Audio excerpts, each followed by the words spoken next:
This video will focus on getting the structure right when you're writing essays. All essays have an underlying structure of an introduction, a main body, and a conclusion. They don't usually have subheadings, and they are always finished with a list of references. But each of these sections has a very specific job to do. I'm going to go through each of them now. So we'll start with introductions. An introduction should do four main things.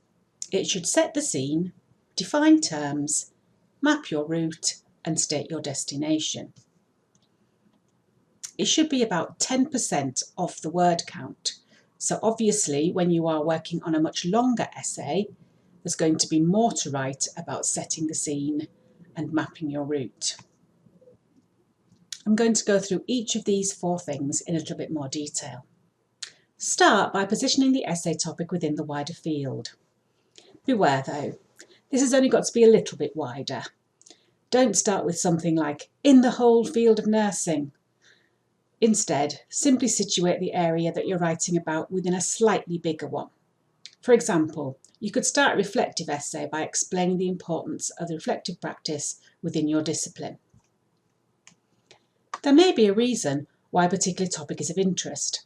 Perhaps there might have been recent changes, or it may be related with something topical in the news. You can include this sort of thing in the introduction. With some topics, it's also useful to explain what you're not going to cover. For example, you could outline some key issues, but explain that your essay will focus on only one. With some essays, it's important to explain and define any terms with multiple or nuanced definitions. This doesn't just mean quoting dictionary definitions.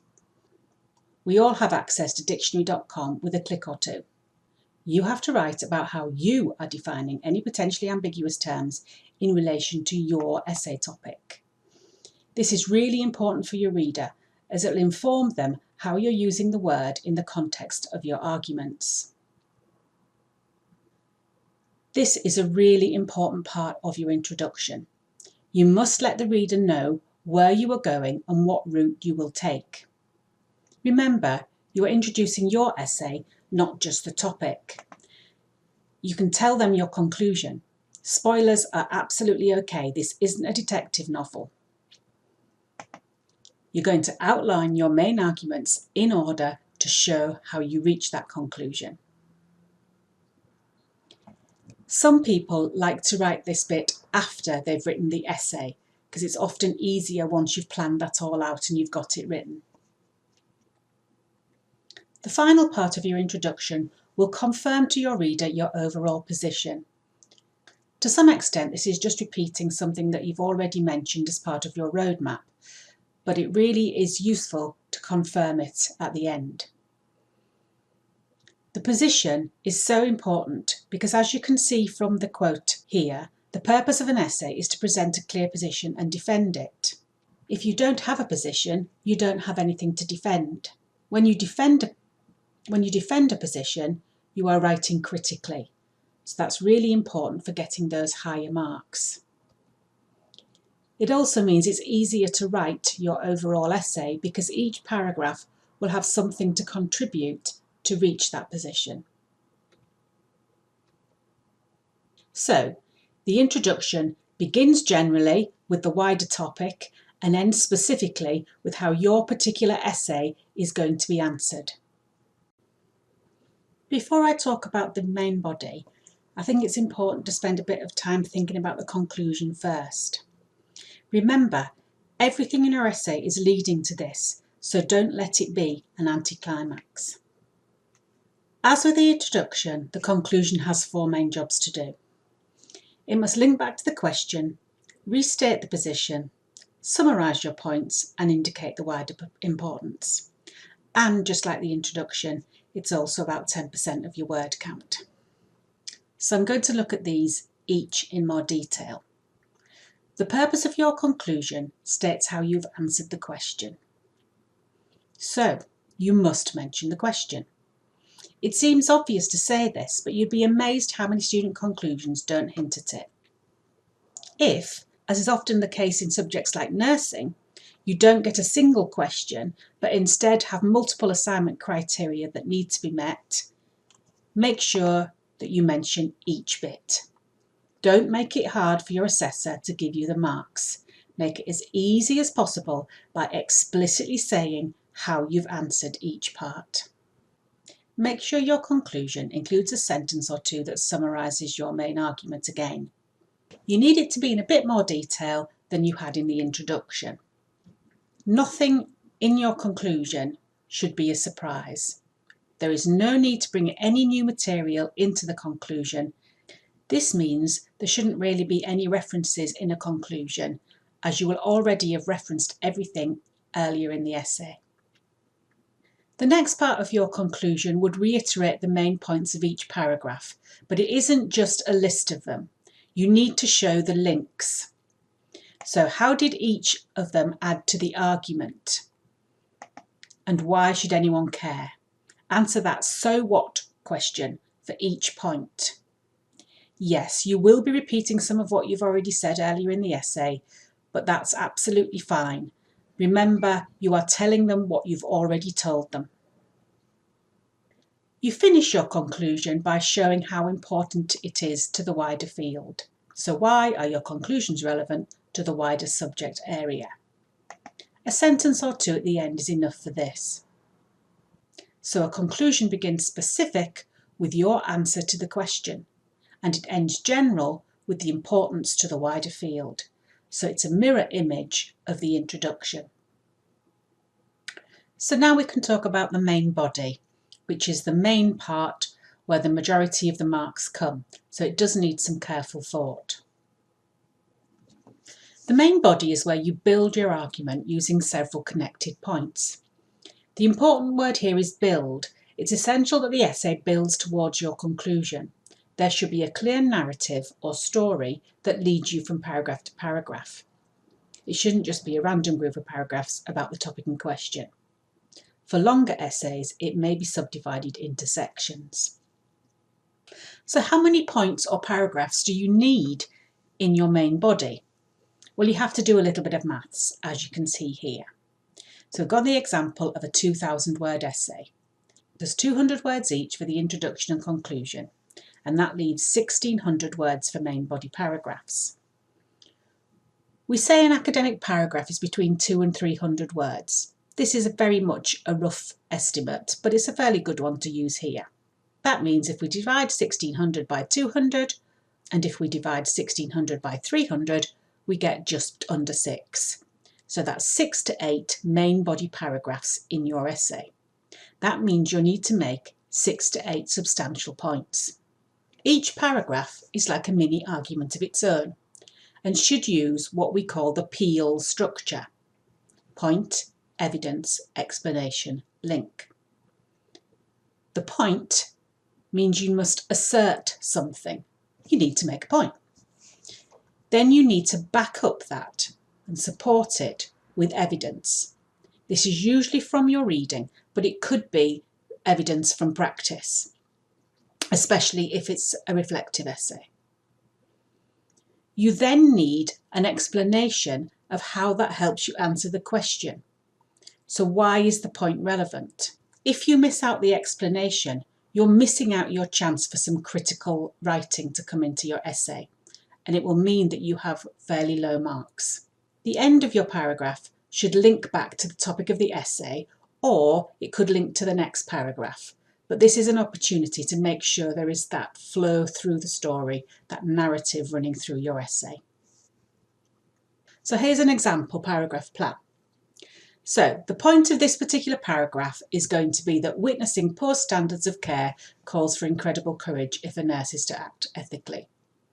The evidence is going to be from 4 different sources, and you can see the sort of evidence that's going to be used here. Most remain silent, there's power imbalances, fear of personal consequences, and therefore there's a need for strong moral courage. That isn't enough for the paragraph though. You must explain that to the reader. So you need to make the point that speaking out is the exception, not the norm.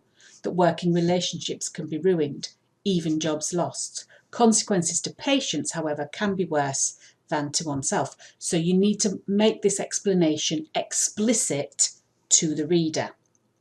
The link here then is that nurses may perceive this sort of situation as the one that needs the most courage, but actually there are occasions when the nurse's health and life is at stake. And that obviously is what the next paragraph is going to be on. So here's an example of a full paragraph. This is from an education essay, but it should work to illustrate the point. So the point of this is that using storytelling in education settings can enable educators to connect with their students because of inborn tendencies for humans to listen to stories. So that is making an assertion. It's the first sentence in the paragraph, as is usually the case for the point. It's then backed up by several pieces of information that come from different sources. And you'll see that that makes up the bulk of this paragraph.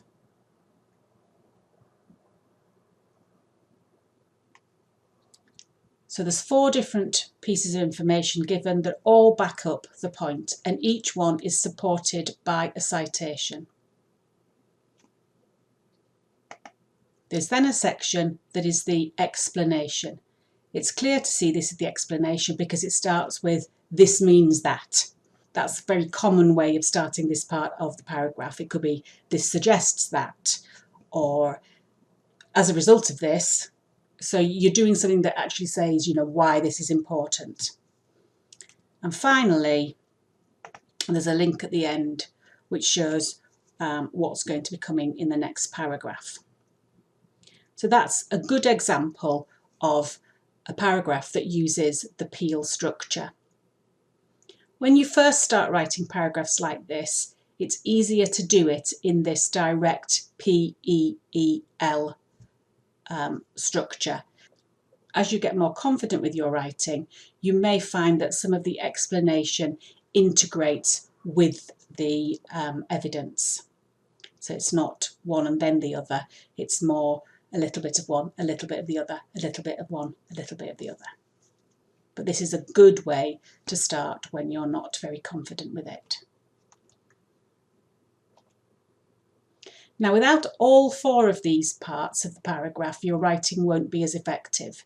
If you don't include the point, it's confusing. You're actually making the reader do all the work to try and work out what the point is you're trying to make of your paragraph.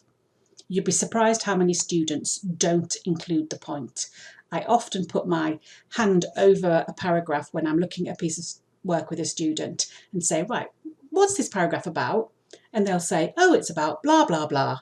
And then I lift my hand up and say, where in that paragraph does it actually say blah, blah, blah?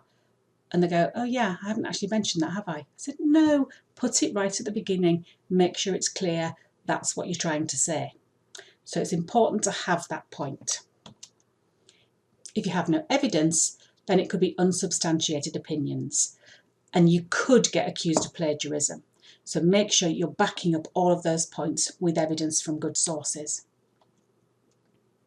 If you don't include that explanation, then basically what you're doing is you're being informative, but you're not being persuasive. And that means that it's not being critical because it's just descriptive. It's, so-and-so said this, so-and-so said that, but you haven't said why that's relevant. So you've got to make sure you're being persuasive when you're writing. That's where you put the explanation. If you don't have a link, then potentially it's quite a disjointed essay without any flow. So make sure if you can't link directly to the next paragraph, you're just linking back at least to the essay question. Now, every point in your essay should lead to your conclusion. So every single one of these should be leading there. Even if you are introducing a counter argument to show that you've considered it, you should always show why you've not been persuaded by it and that you're still on track to your conclusion. If you don't do that, then people will think you're going off in a different direction. So you've got to bring it back to your conclusion, the one that you stated in your introduction. The very last thing in your submitted work will be your reference list. These aren't included in the word count. They need to be complete, correct, and consistent.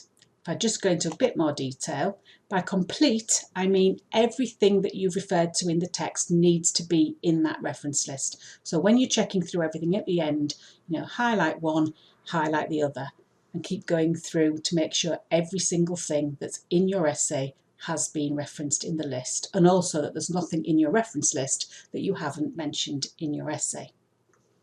When we say correct, we mean they've got to be formatted how your subject area needs it.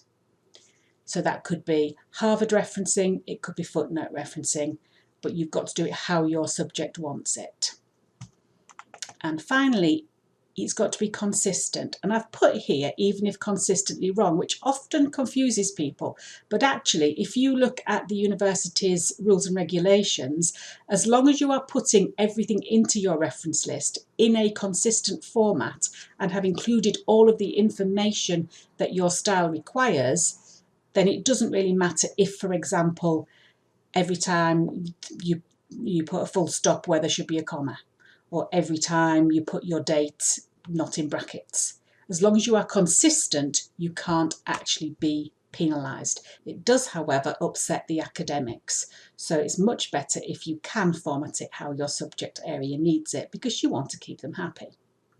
Most academics say they could hazard a pretty good guess at the grade that they'll give for an essay just by looking at the reference list.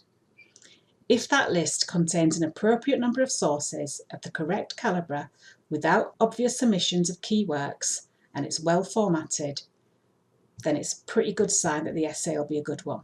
So put some work into making sure it is just that. So just to recap, the introduction should introduce your essay, not just the topic. Each paragraph of the main body should be a mini argument in its own right. The conclusion should be a natural and expected outcome of the rest of the essay, and the reference list should be complete and carefully formatted.